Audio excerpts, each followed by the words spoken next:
we move on to the questions, the question and answer session with our esteemed panelists.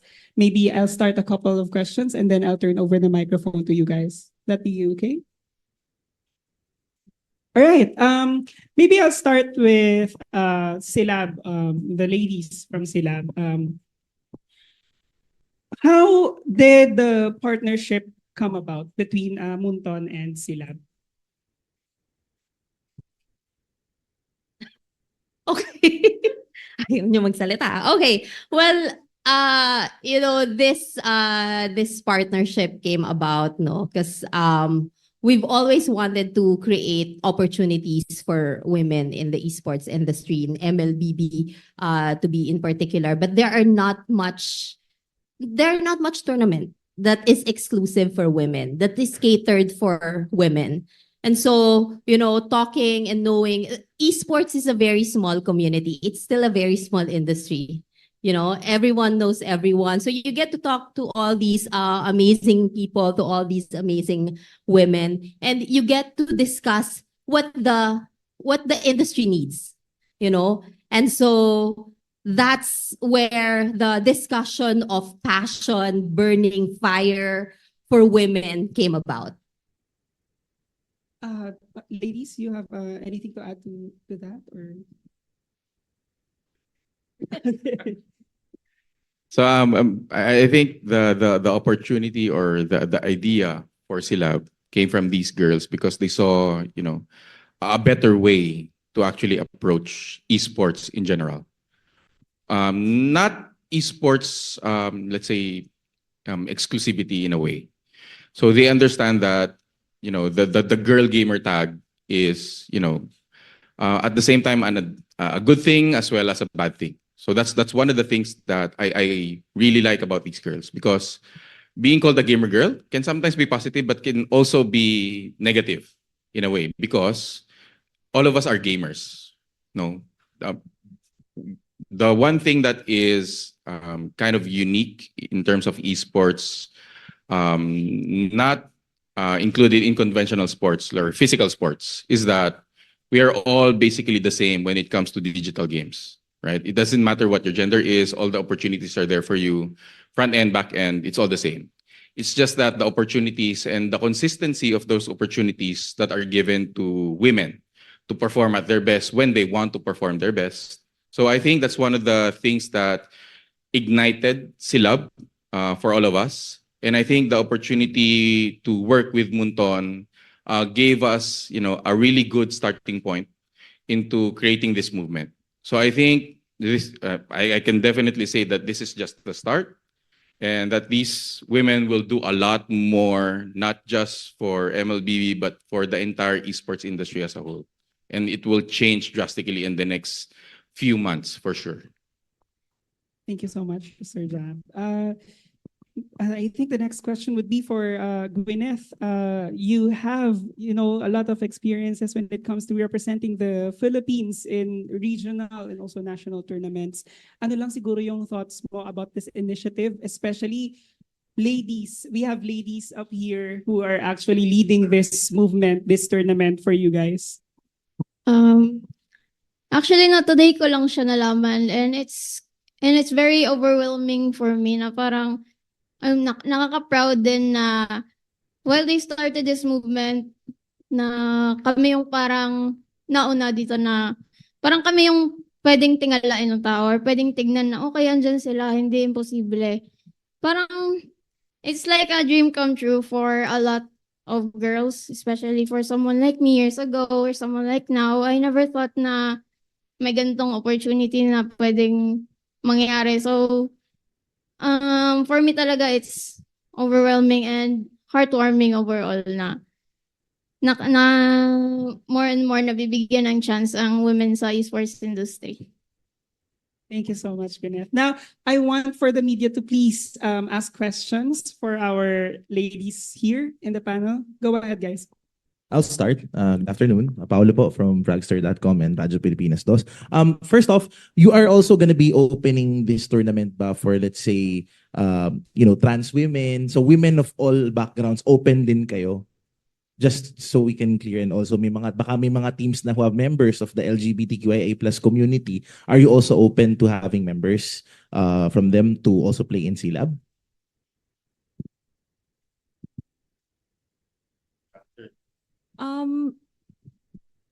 Being on a competitive scene with women before, Mhm. yes. Simply because, but they need proper documentation. Ayun. So if you want to add something, Sir John. Yeah, obviously coming from experience, no, there has to be some sort of eligibility rule that we're trying to resolve, because this is obviously a case-to-case basis, depending on who's competing also, just to include fairness for everyone. So, ayun. Ayan, thank you. Tapos I wanna ask Chantel, no? So, talent to talent. Charot. Hindi, hindi kasi kumbaga parang, ang question ko is more of like, from a global women's standpoint, no? Kumusta ba yung state of play for women's esports sa MLBB, locally and internationally, based on your many years of experience casting not just the major men's tournaments, but also MWI, yung mga ganon. Like, kumusta ba yung eksena sa ngayon? Base sa mga na-observe mo. Based sa mga previous dinakas ko, actually, I'm really proud of the women who's actually playing both international and locally. We could see Gwyneth here as pinaka-testimony of that. They were silver medalist for SEA Games, considering that we don't really have much of that opportunities here in the Philippines. So how much more if we level them to other countries who has a lot more opportunities. So both internationally and locally, I can say that our women athletes could really impart in terms of skills and let's say their capabilities as a player. So, yep. And last siguro from my end, ikaw alam ko rather sobrang involved ka sa community work eh, 'di ba? So, pag napupunta ka sa iba't ibang communities because of your work, no?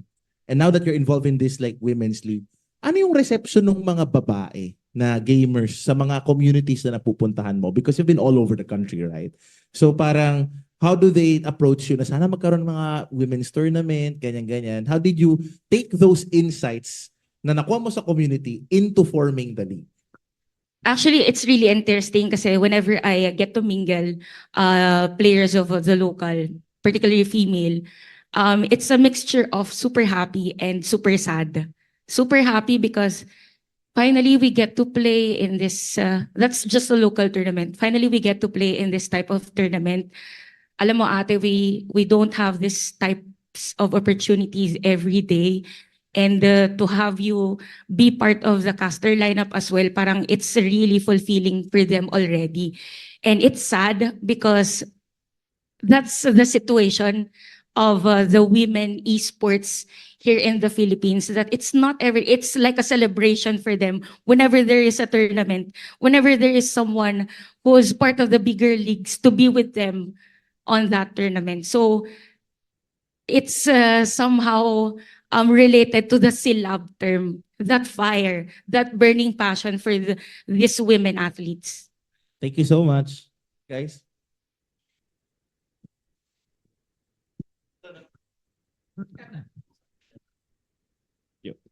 So follow up dun sa question ni Pao about dun sa kasi you mentioned there is a silver medalist here in the SEA Games. So do you think this Silab program, if it continues to blossom, we could finally see a women's esports team winning the gold in the SEA Games and maybe in other tournaments?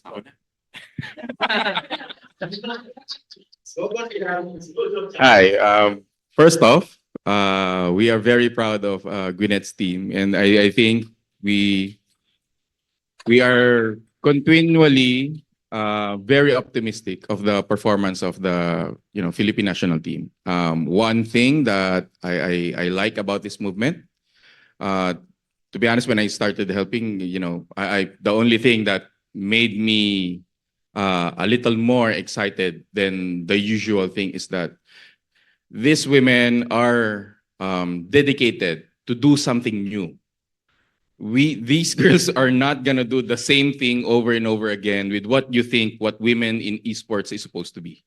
They are going to make drastic changes, and dare I say that these are going to be cultural changes in the way we handle esports and gender things or opportunities in esports. So we are not here to do the same all-girls tournaments over and over again and expecting a different result.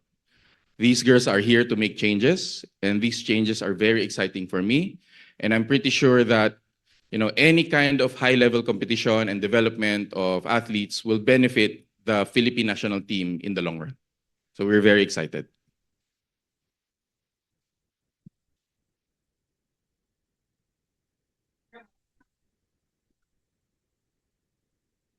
Hi. Hi. So, congrats on the launching of Silab, and this is very much a golden opportunity for women esport athletes. So my question is that yes, this is for now. I imagine it's really MLBB focused, but are there plans in the future to branch out to other games, because other games and esport titles are also now focusing on creating their own like women's league or making initiatives to bring in more female players into the pro scene. So is the Silab plan on supporting those games as well in the future? Yes, definitely. But we won't mention other games. But yeah, that's why we're really thankful for Munton Games, because they're the first ones to actually create a way for inclusivity in esports. Thank you.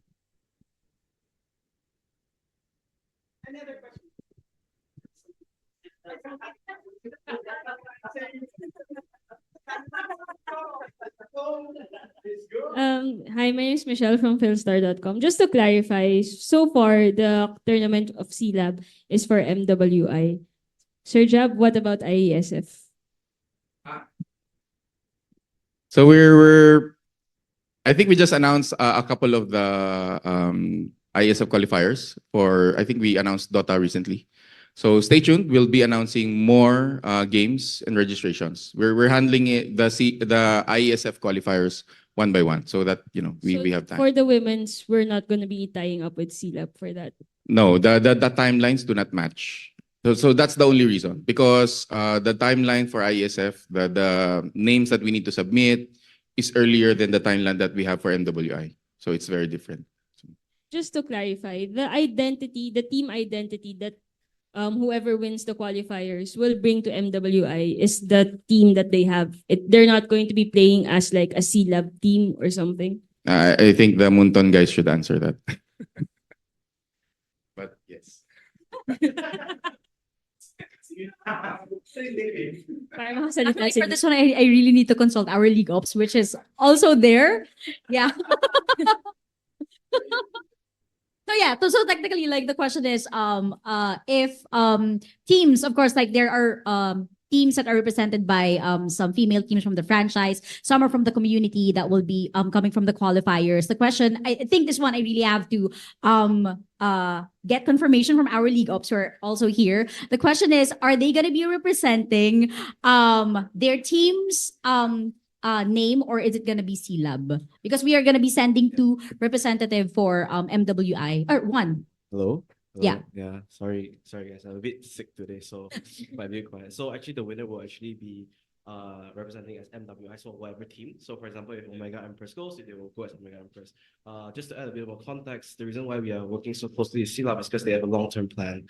That's why when Jab came to me, and actually Ren as well, even though he's not here today, they've been very, very helpful. And I think this is a broader scale, a bigger picture of what you want to do on a longer term. That's why really happy to support them. So I think in the future, if Silab becomes its own qualifier, maybe they can sponsor the team. That's their thing. That's Silab team. But I think our broader scale is that we want to make this into an actual female ecosystem rather than a one-off tournament. And we're using this Road to MWI as a way to really be part of the platform of the whole thing. So yeah, actually really props to them, because they really I didn't do anything. It was really mostly I just told them, please come here at this time. And they actually showed up. So yeah. The answer to that directly question is they will represent their own team. Okay, so thank you so much for the clarification of that coming from our league ops. So the way we are working also with Silab right now. Is technically we are in a partnership. Yeah, it's really nice that we have an organization like this, bringing a women's tournament created also by mostly women. So it's actually a pride and glory also for for the women ecosystem, and also coming from Moonton as part of the game publisher. As Chantel said earlier, there are actually a lot of female esports tournaments here and there, but the consistency is not there. And I think there is also a question earlier asking if we can expect like a gold medal in SEA Games later on.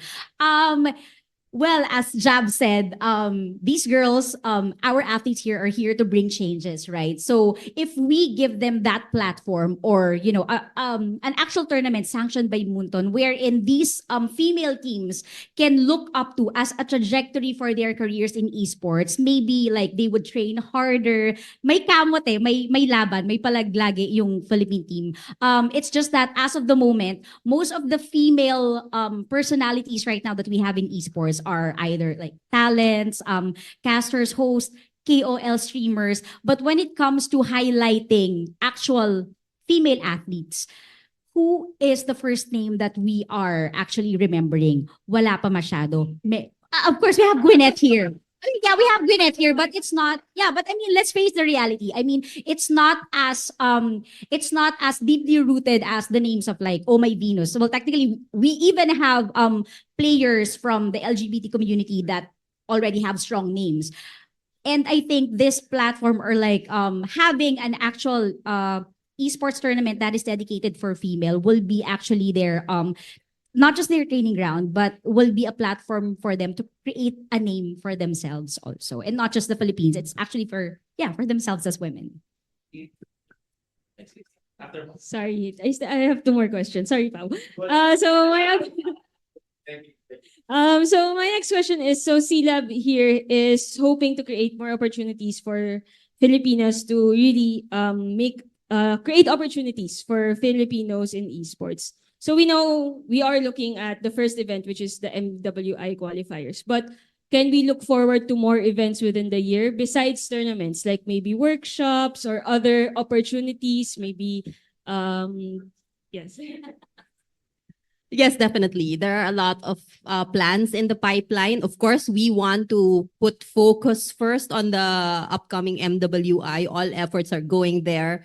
I think this is an amazing launch pad to, introduce the activities that we're doing for Silab. But most definitely, all efforts that we are going to be doing, all the plans will be for women, to empower women, to give the support that the women need, to give the exposure that we really, really need in this industry.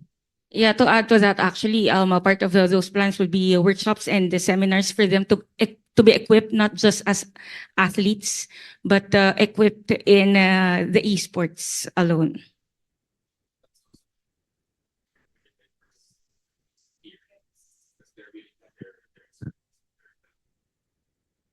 Last question, Pao, sorry. I'm assuming the designer for the Silab logo is Danny.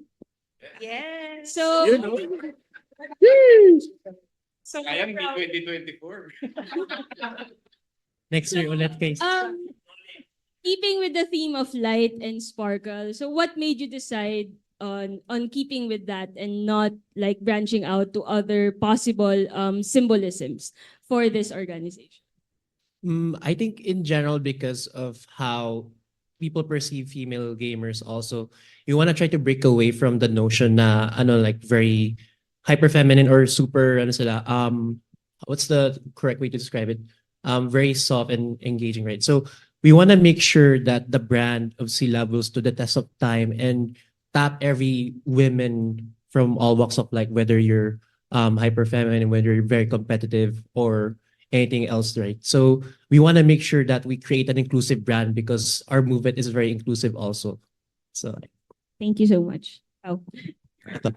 Follow up lang pala dun sa more opportunities kanina. So, to Lee, since Moonton is definitely partnering up for the MLBB side of things, are you looking at, let's say, this first season to gauge whether or not we should have like a WMPL, like a women's MPL, same as how the NBA has the WNBA, or yung inclusion nung MPL, ano yun, yung dalawang team from Indonesia in the MDL Indonesia. Are you also looking at that?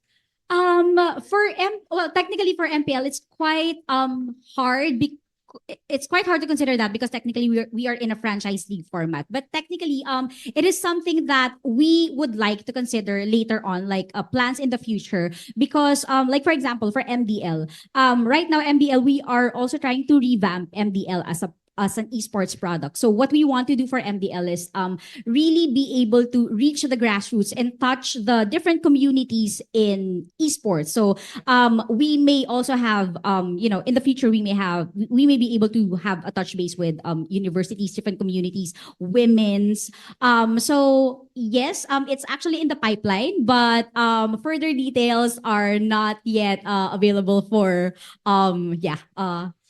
public consumption. But yeah, it's definitely something that we would like to look into, and it's a good thing because Silab and us as game publishers, we do have the same objective of making esports and gaming accessible to everyone, regardless of age, regardless of gender, regardless of classes in your economic classes and all. Yeah. And then last na lang, ito talaga last na talaga. Dami akong tanong sorry. Online or LAN format yung gagawin natin for the yan. For now, the tournaments will be online. Okay. The finals, we are still checking. No, we're still for confirmation for the finals on the 12th of May. On-site na ba? Confirm? On-site. So on-site. As per the member of our jury. Here. So on-site finals dito sa shooting gallery. Ayan. Down there. On-site. Wow.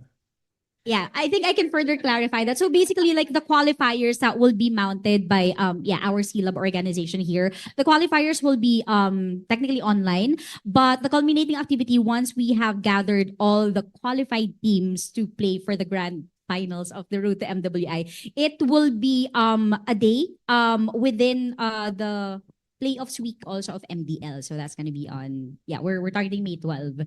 So you will be seeing our female teams. So and if I'm not mistaken, is this like first ito kasi may mga other tournaments before na like yung ibang mga brands or whatever. First ba to or second or whatever? First na Munton PH. So technically we do have MWI na kasi, 'di ba? That's running, which is organized by a third party organizer, partner also of Moonton. So it's a co-prod. So it's our first time also to have our Road to MWI qualifiers here in the Philippines. Because usually when we hindi kami nagpapa qualifiers that's sanctioned by Moonton, because as you know, like us as game publishers, we are already working with back-to-back tournaments with MPL and MDL, right? So kapag may mga special tournaments like special projects, we just send a qualified team to represent the country. So safe to say that this is the first Moonton sponsor or Moonton sanctioned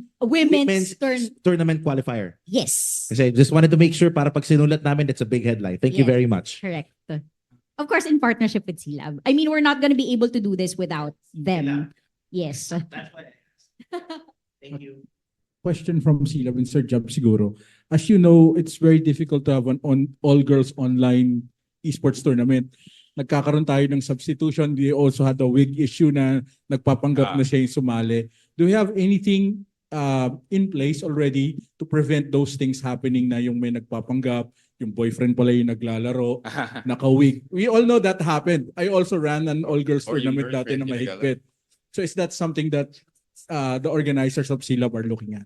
I'd like to answer, pero I think Queen would have a better answer than me. So, pero add ko lang doon sa may ni Lee kanina. Hindi ba kayo na-excite doon sa may all ages Thunder League, yung mga ganun? Parang ako personally na-excite ako. Kayo, huwag kang maano dyan, ha? Ba, may mga ka-teammates ako rito pagka gumawa kayo ng ano. CF 1.6. CF 1.6. Pwede ba?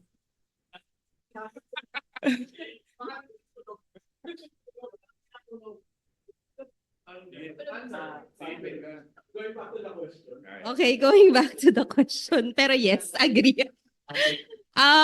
So yes, this is unfortunately as much as we don't enjoy talking about it kasi it paints a really bad picture sa mga female gamers eh. Kasi parang ang nangyayari is this only happens with female tournaments, women tournaments, and it's very unfortunate. But because, it's something that does happen, that's the reality. Unfortunately, I'm not gonna sugarcoat that. We've placed processes that will prevent that.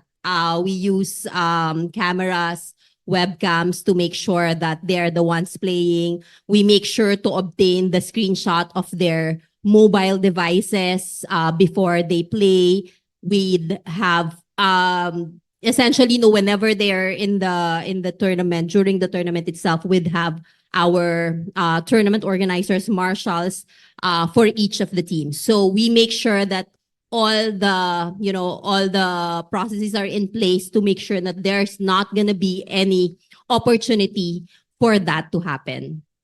And it's a little bit obvious sometimes when you've been doing this for a while. I'm very hands-on with tournaments. It's quite obvious when someone's doing that. I at least that I can tell you. When you watch them, when you really, really closely watch them, and all of our tournaments that we do, it's always recorded. So there's always a backup whenever we need to do, we need to check on things. We need to go back and, check on what happened with the tournament. Also, just a follow-up question. I'm a firm believer that esports is a great equalizer regardless of gender. We'll be seeing maybe Silab entering like the open tournament, any open tournament in the future, just to gauge how they are in the open tournament scene. I think ultimately the goal of Silab is to create true inclusion in esports by removing any kind of exclusivity then. Because I think part of what we're trying to do is create superstars, create very great teams to compete in a level playing field also. So yeah. Okay, because if you know, in another game, there was one female player who played in the nationally ranked tournament, and their team actually won. So I'm looking forward to the day that there's teams that are actually mixed, not only all boys, but mainly it's the individual skills rather than you being saying you're male or female to play. I really love that, just so you know, and as echoing what Job said earlier, that we're gonna be doing something different.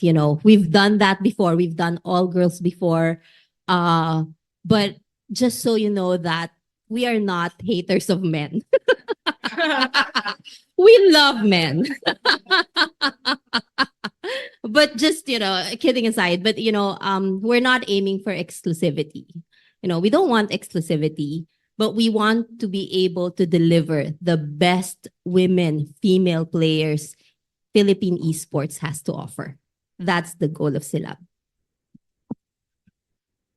I would like to add also, Silab is here to open doors for women in esports. Kasi me, as a former pro esports athlete, I used to compete in an open tournament. And before, we used to win even though may isang babae or 5 girls competing against 5 men. And right now, nawawala siya kasi meron na siyang female division. But in Silab, what we really want to do is like open doors for female athletes to shine on their own regardless of the division. Just to follow up, that is what I'm afraid of. Matakot silang sumali sa open tournament. Yes, that's why we're here po, to give them spark. Doon ako natatakot kasi if you know, in a fighting game, there's already mixed players. They're playing against boys. Wala na silang distinction. Yes. So sana, I'm confident na kaya nyo naman i-deliver na we will have no distinction in the future. Maybe 5-10 years down the road. Maybe our Team Philippines will be represented by everybody.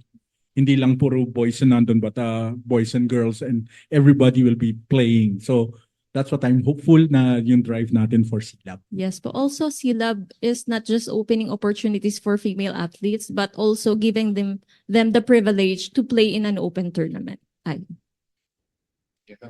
Wait, may have a pass. I mean, sorry, I'm not really used to naman. Pero I think I get what he means na walang division, yun yung gusto niyong mangyari po, no?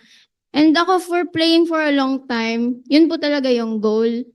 Like, wala naman kasing rule sa MPL, MDL na bawal yung babae. Yun yung ano, pero I'm not gonna sugarcoat din.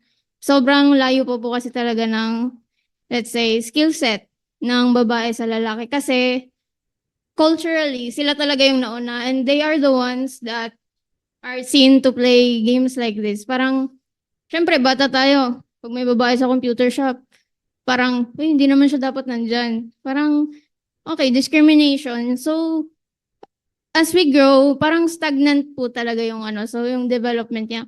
Ngayon lang po talaga siya parang we're taking steps ahead.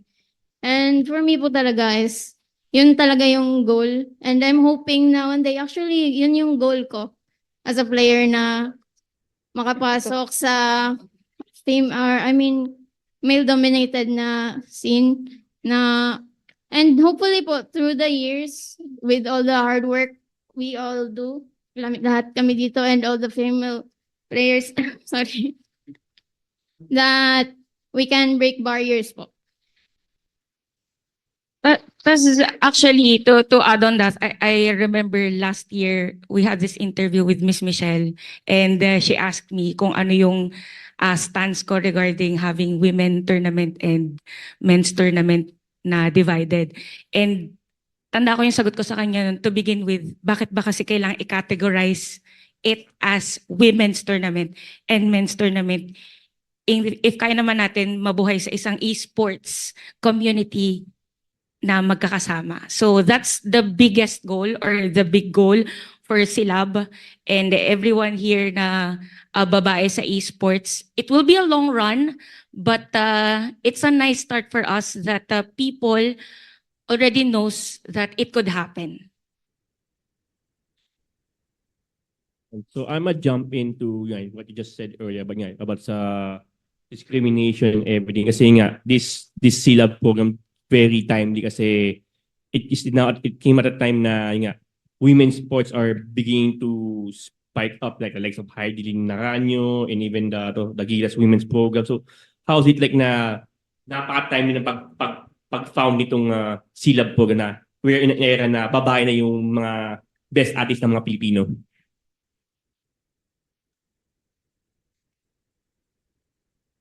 I think ito na po talaga yung perfect time kasi what we're lacking here in the Philippines, especially here in the Philippines, are role models. Regardless of in the female industry, regardless if you're a player, if you're a back end or a producer, manager, etc. So yes, very timely na pumasok ang Silab here kasi we're giving them role models na they can look up to na ay pwede pala babae sa esports community or sa esports organization, they can lead pala. So ayun po. So here's my actual question dapat kasi you mentioned that I think it's now safe to say that you can now do an offline event for the MWI qualifier. So how's it like na the women's esports team will now be seen by a live audience by probably a national broadcast team or whatever, live audience for the MWI qualifiers sa May 12th. Sorry, What's the question? Sorry. Yeah, you'll say, I think it's now safe to say na pwede na mag-on-site yung MWI sa May 12. So that means you'll now be seen by a live audience. How's it like na you're now on a spotlight like the likes of the MPL na nakikita na ng live audience? I think the best person to answer is Philip because he's through the SEA Games and it's a live audience. He has competed in multiple on-site events. What's it like? Wala na sa yung pakiramdam. Sa una po talaga sobrang nakakaba. Lalo na makikita mo yung mga tao. Lalo na if sanay kayo na online lang, na focus kayo as a team na nakakapag-communicate ng maayos. The difference with the audience in front of you is you can view their faces and you can probably hear their shouts if you're not wearing the headset in game. Doon ka mas kinakabahan. Tsaka I think factor din siya na kaya nagbabago yung laro ng tao on-site and online is kapag yung space na nilalaroan mo ay hindi ka comfortable. Pero now that on-site tapos ganito kalaki na tournament, sobrang nakaka-excite po siya for us na parang mas ramdam po kasi namin yung laro pag nasa on-site po tapos nakikita ng tao. Yeah, I think also, yeah, coming from MPL, it's about time to highlight and introduce the talents of our female athletes in our technically in our MPL or like MDL or MWI stage, right? Because as I've noticed, there are, as I mentioned earlier, there are a lot of female esports personalities that are known pero hindi sila atleta. Minsan nga mas kilala pa natin yung mga girlfriends ng players eh. I mean, to be honest, mas kilala natin yung girlfriends ng players, pero yung atleta natin na babae, hindi. So I think it's also our dream that, you know, like when a female esports athlete goes inside a room, we don't need to ask for their names already kasi kilala na natin sila. All right. You're good. Okay. Once again, thank you so much. One more thing just to Okay, sure. say. I know we're about to end. Again, I just want to say that these girls are not here to do the same thing over and over again. To answer the question of who will be fielded as the Philippine team, our goal in the Philippine national team is to always field the best athlete. No other criteria should be filled out. It's just the best athlete, Barna. And I think I want to, give you something to think about while you write your articles. The way we look at it, the bestest ever, like Pokemon legendary female athlete ever, is not called a female athlete. She's called the best athlete. Okay? So that's it. Thank you. Right. Thank you so much to our partner Silab and Peso. If we could just request for the ladies to please stand. Sorry. Boss Jab, very, very quickly, peso support for Silab. Are you also going to be extending support to them? Of course. This is a great movement. As part of PESO, we will extend all of our support that we can to move female esports forward because that's what we need in the Philippines. Thank you. All right. Once again, ladies and gentlemen, Silab and Peso are partners for Silab MWI Finals 2024. If we could just request for the ladies to stand, please, for the photo op.